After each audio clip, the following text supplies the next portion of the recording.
And folks, breaking in live here because we got major breaking news. President Donald John Trump has landed at the site of Helene, Hurricane Helene in North Carolina.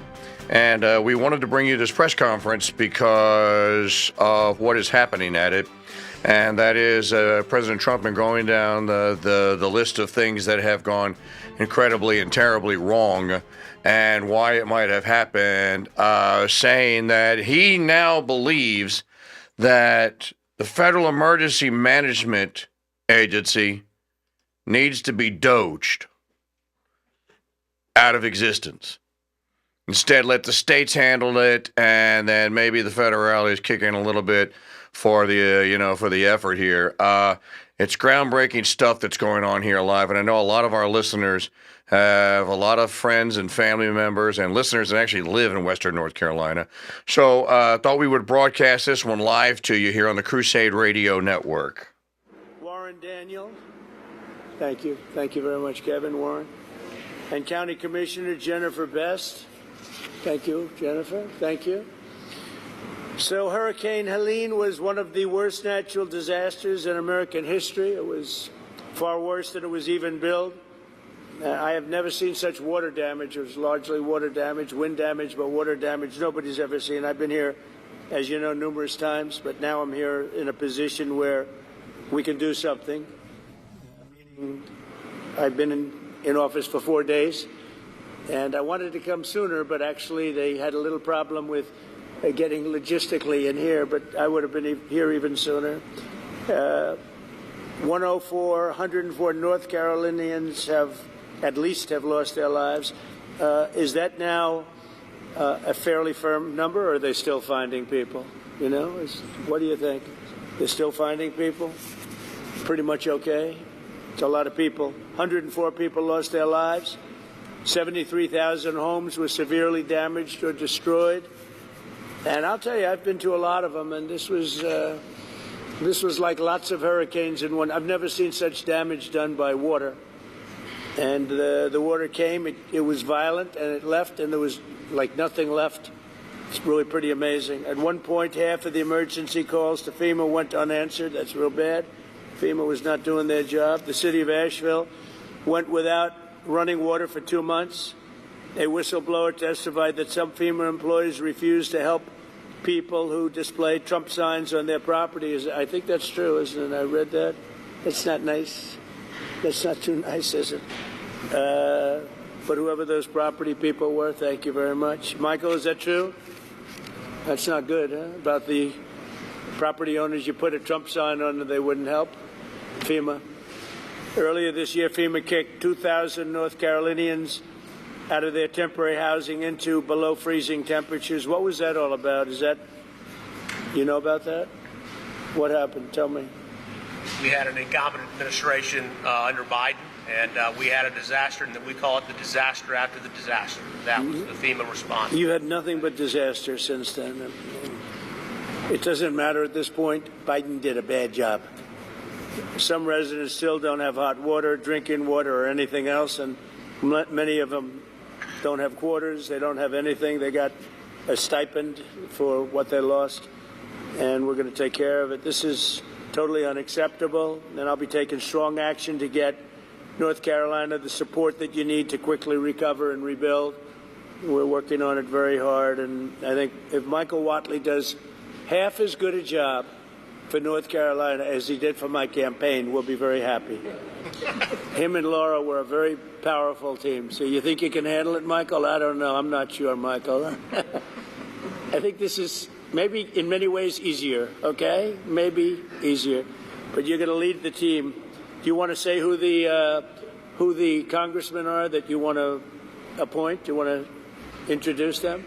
We have Virginia Fox, Chuck Edwards, and Tim Moore, whose districts encompass the area. And they are the districts that were most severely impacted, right? You were affected then, Virginia? Yes, lost my own driveway. Really? No. I'll also be signing an executive order to begin the process of fundamentally reforming and overhauling FEMA, or maybe getting rid of FEMA. I think, frankly, FEMA is not good.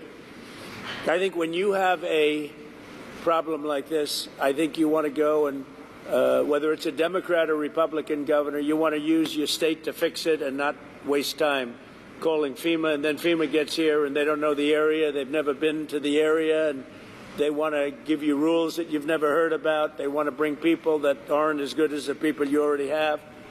And FEMA's turned out to be a disaster. And you could go back a long way. You could go back to Louisiana. You could go back to some of the things that took place in Texas. It turns out to be the state that ends up doing the work. It just complicates it. I think we're going to recommend that FEMA go away. And we pay directly. We pay a percentage to the state. But the state should fix this. If the state did this from the beginning, it would have been a lot better situation. I think you guys agree with that, right? So I just want to say that Asheville, I know it well. It's a great place, so we're going to have it be a great place again. That was the one that was most severely affected. But North Carolina is going to come back bigger, better, stronger than ever before. And you're going to be very thankful. And you've already seen, I know that it really began 4 days ago, but you've already seen more action than you have in the last 3 months. And we're going to get it together. We're informing the Army Corps of Engineers to get going because you have a lot of river breaks and a lot of areas that you're going to need some pretty big work. And they're on their way. They're going to be working much harder than they've been working in the past, and we're going to take care of it. Any questions from the press of any of the congressman, governor, anybody? So are you going to sign an executive order on FEMA, getting rid of it? Can you say more about signing an executive order to get rid of FEMA, please? FEMA has been a very big disappointment. They cost a tremendous amount of money. It's very bureaucratic, and it's very slow. Other than that, we're very happy with them. Okay, and I think when there's a problem with the state, I think that problem should be taken care of by the state. That's what we have states for. They take care of problems. And a governor can handle something very quickly. You know, one of the things I've noticed, because I've been doing this for a while, and we had a pretty good FEMA, but I also noticed that when they come, they end up in arguments. They're fighting all the time over who does what. It's just not a good system. This system is so beautifully designed over 250 years approximately, you know, and we'll soon be celebrating the 250th year. It's going to be a very big celebration. But it's been designed very well, and we're going to leave it that way. When North Carolina, South Carolina, Florida, Tennessee, when everybody knows the governor of Tennessee, I think, everybody? Do you know everybody here, pretty much?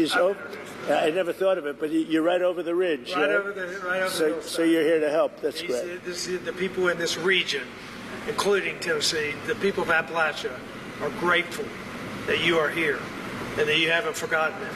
And that there are other disasters, but this one was enormous for both North Carolina and Tennessee. So thank you. You know, I've seen a lot of disasters. And when I came here right after, the day after. And when I came here, I couldn't believe it, actually. I couldn't believe the damage.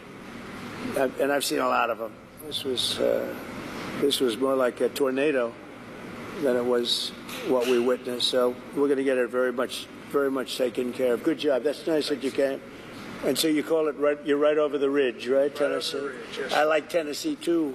Let's see, where did I get more votes, Tennessee or North Carolina? I hate to tell you, North Carolina, it was Tennessee. There's one of the counties in this disaster that had 88% for you. So 88%, yeah. No, it's the people are just incredible people. yeah. So, do you have any questions, press? Mr. President, you talked about conditions being placed on aid to California, voter ID and the like. Are there any conditions that you're going to put on aid to North Carolina? We're going to do a lot for North Carolina. You know, they've been very slow. I don't know why it's been so bad. This has been one of the worst I've seen. Katrina, of course, you know, was... By the way, this is live coverage. President Trump surveying the damage from Hurricane Helene so many months ago and promising to get it right, promising to fix it, promising that FEMA has completely bundled and bungled this, and that FEMA needs to probably go the way of the Doge. And I think that that's the big story here, that he is hinting very, very strongly that an agency that shouldn't exist probably shouldn't exist, has done a rotten job, and in light of that, needs to not exist. So let's make that happen here. It's live here on the Crusade Radio Network, live from North Carolina here. Again, President Trump is addressing. He's taking a couple of questions from the local press. So, but here I don't have that. It's a different thing. You got hit by a storm. The people are incredible. They worked really well. Franklin was fantastic, and other groups, by the way, other groups came in that were also fantastic. And other states came in, Tennessee and a couple of others came in, and they really helped. That's the way it's supposed to be. No, this is a different kind of a thing. Mr. President, have you decided how much funding you would allocate for disaster relief in North Carolina? About what? Have you decided how much funding you would allocate for disaster relief? I haven't. I have to see what it is. Mr. President? Are you disappointed that Senator Schiff hasn't joined you on this trip? It's reported you invited Senator Schiff to join you on this trip and he was too busy. Are you disappointed? I don't know. I was told that Schiff was going to travel with us to California. I wasn't thrilled, to be honest with you. And I saw him last night on television. It looks like he got hit with a baseball bat or something. What happened to him? Something happened to him. It looked like he got hit. It looked like he got beat around. But I'll ask Caroline to find out what happened to him. No, if he wanted to come out, I would have done that. But I don't know. Somebody said that he wanted to come on the plane, but I think he's staying back for the votes.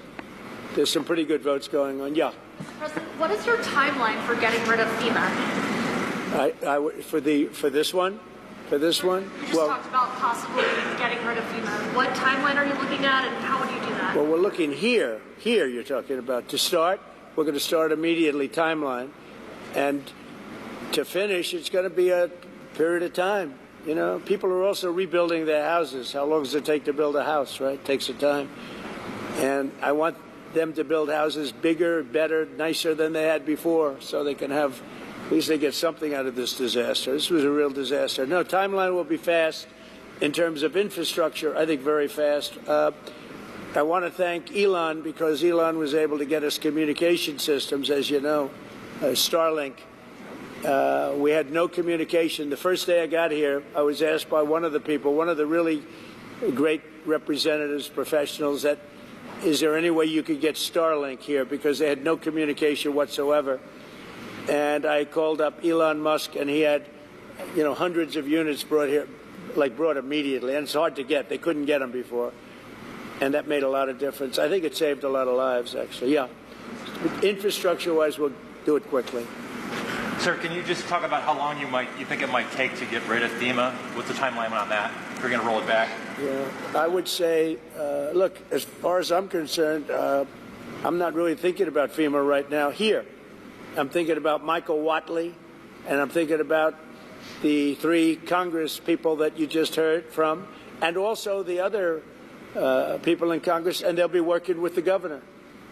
They'll be working with the governor, so that's what I see. Change the subject real quickly. The Laken Riley Act was signed by Speaker Johnson yesterday. Right. When do you anticipate to sign that into Well, office? we're honored by that. Laken Riley, I was there at the time, and we had a big meeting with the parents right after that horrible thing took place. And we have an act. You all know what that act represents. And it was a bipartisan bill. Many Democrats signed onto it. That's something that is a tribute to Laken, a beautiful young lady who was killed viciously by an illegal alien. And we passed a very powerful bill, and it was just approved, and we'll have a ceremony sometime very shortly. I'll be signing it. In other words, if you're asking, I will definitely be signing it. Okay? Yeah. Mr. President, the security detail for Anthony Fauci was terminated last night, and I'm wondering if you have any comment on that. About what? The security detail for Anthony Fauci was terminated last night, sir. Do you have a comment? No, I think, when you work for government, at some point your security detail comes off. And, you can't have them forever. So I think it's very standard. If it would be for somebody else, you wouldn't be asking the question. The question is very fair. But, you work for government. We took some off, other people too. But you can't have a security detail for the rest of your life because you work for government. Is this passport taken off, sir? Yeah, we'll see what happens.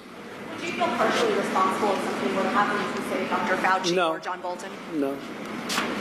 You know, they all made a lot of money. They can hire their own security, too. All the people you're talking about, they can go out. I can give them some good numbers of very good security people. They can hire their own security. They all made a lot of money. Fauci made a lot of money. They all did. So if they, felt that strongly, I think that certainly I would not take responsibility. Now, North Carolina is a state that relies on trade and manufacturing. Are you going to have an announcement on new tariffs coming soon? Is there a timeline now? Yeah, the tariffs are going to make our country rich. We're going to be a rich, rich country very soon. Tariffs are going to make it rich, and competence. We have common sense, competence, and tariffs. The word tariff is one of the most beautiful words in the dictionary. Now, Jonathan Reynolds, the business secretary of the United Kingdom, said that there's an even trade between the U.S. and the U.K., so they shouldn't have tariffs. Does trade imbalances or a balanced trade affect tariffs and your decisions? Yeah, unbalanced and balance, and also deficits. Like with Canada, we lose $200 billion a year with Canada. That's because we allow them to make cars. We allow them to take lumber. We don't need their cars. We don't need their lumber. We don't need their food products because we make the same products right on the other side of the border. It's sort of crazy. So we've just allowed that. Bad management has allowed it over the last 4 years in particular to become very imbalanced. And I said I call him Governor Trudeau, but he's Prime Minister Trudeau when he was Prime Minister. I asked him, why would we do that? Why? And he was unable to give me an answer. He said, I don't know. And I said, do you think it's fair that we're paying $200 billion to keep Canada going? And what would happen, I asked him, what would happen if we didn't do that, if we didn't subsidize Canada? He said, we'd be a failed nation. And I said, then you should be a state. Because why are we paying all of that money to Canada when, we could use it ourselves, right? So we take care of their military. We're going to order about 40 Coast Guard big icebreakers, big ones. And all of a sudden, Canada wants a piece of the deal. They say, why are we doing that? I mean, I like doing that if they're a state, but I don't like doing that if they're a nation. Also, they've been very nasty to us on trade. Historically, Canada has been very, very bad to us, very unfair to us on trade. So we'll see how it all works out. I would love to see Canada be the 51st state. The Canadian citizens, if that happened, would get a very big tax cut, tremendous tax cut, because they're very highly taxed. And you wouldn't have to worry about military. You wouldn't have to worry about many of the things. You'd have better health coverage. You'd have much better. Live in Asheville, North Carolina, President Trump conducting an impromptu press conference with members of the media who just happened to be on the plane. And I'm on the media list, so I can tell you that I basically know who is on that plane because they told us. In any event, he is talking about the end of FEMA. He's also talking about reclaiming $200 billion in tariffs from Canada. And if you've ever tried to ship anything to Canada, then you know what that's like. So back live to the press conference, exclusively live here. Just for you, news breaks out. I break in here on the Mike Church Show and the Crusade Radio Network. His father was a big asset to the state, to the country, both of them. I just think this. I think Franklin and other people that are doing what Franklin have done. But, I've known Franklin so long. He was at the inauguration. He made a speech, beautiful prayer. He does a great job, and we made a big donation, and it was money well spent. Sometimes you make donations, it's not well spent. He's done a great job here. He's done a really great job. So I want to thank you. We're going to the site now, and one of the sites, and for those that haven't seen it, you won't even believe it. But not enough work was done. We'll get it done fast. And I can speak for the Republican congressman. We're going to knock it out, right? We're going to knock it out. And I think we take it very personally because North Carolina was very unfairly treated. Very, very unfairly treated. And it was obvious. It was too obvious. And we're going to make up for lost time. So thank you to the people of North Carolina. Thank you, everybody.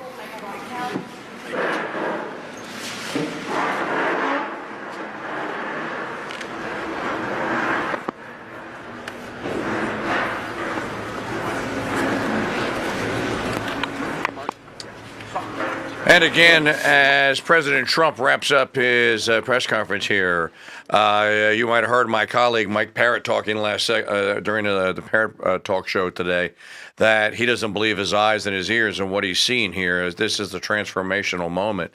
This is a president. This is a man who is just calling it as he sees it, balls and strikes.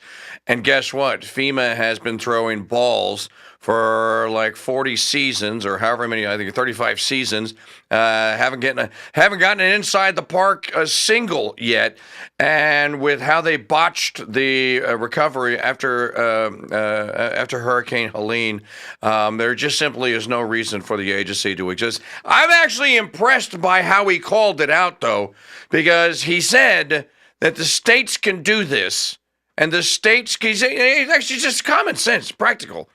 The people in the states know where the rivers are. They know where the roads are. They know the highway system. They know the people. They live there. It only makes sense that they're the ones that ought to deal with the disaster first.